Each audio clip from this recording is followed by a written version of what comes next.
Maligayang pagbabalik mga kasolid. Naoya Inoue umami na kung bakit di makasa ang laban kay Casimiro. Bob Arum magalit kay Cuadro Alas. Pacquiao walang pakialam.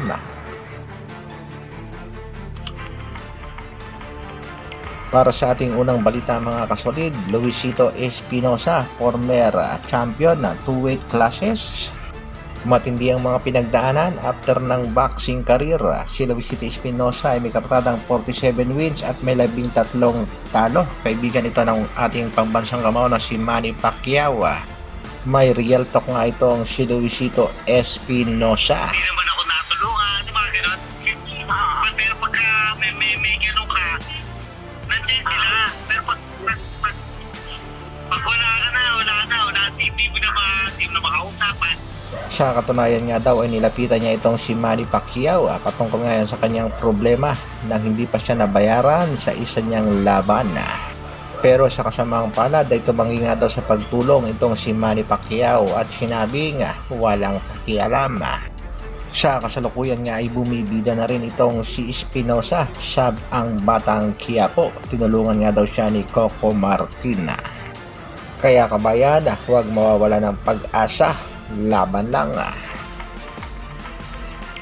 Sa kabilang balita naman, super champion at kasalukuyang unified super bantamweight champion demonster ng Japan Naoya Inoue mayroon na ngang inamin na yan ay patungkol sa ating pangbatong si Cuadro Alas Janel Casimiro at kung bakit hindi makasakasa ang kanilang bakbakan.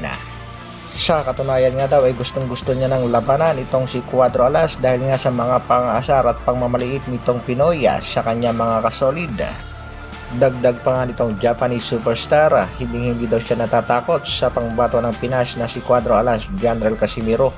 Ang katunayan nga daw ay ayaw lang ni Bob Arum na ikasa ang kanilang bakbakan.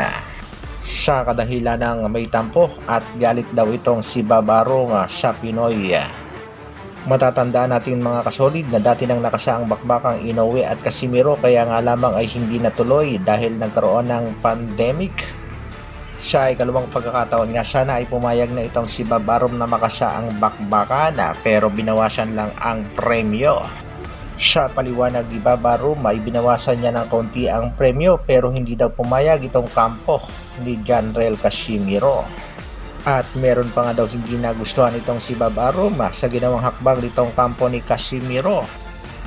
Matutuloy lang ang Cuadro Alas Inoue kung bibigyan ni Bob Arum ng second chance ang Cuadro Alas. Natatandaan ninyo lumapit ang Cuadro Alas kay Bob Arum pagkatapos ng laban kay Rigondo. At sinabing gustong labanan ang Inoue. Pumayag ang Bob Arum pero sinabi na mababa ang premyo. Hindi pumayag ang Cuadro Alas at dumiretso kay Inoue. Iyan nga hindi nagustuhan ng Bob Arum dahil bawal na bawal sa boxing ang boxer to boxer negotiation. Ano sa palagay niyo mga kasolid? Totoo kaya ang binitawang salita nitong si Bob Arum kung bakit galit ito kay Cuadro Alas Janel Casimiro? Hanggang dito na lang muna mga kasolid. Maraming salamat sa patuloy na pagsuporta at panonood. Mabuhay! Brrrr!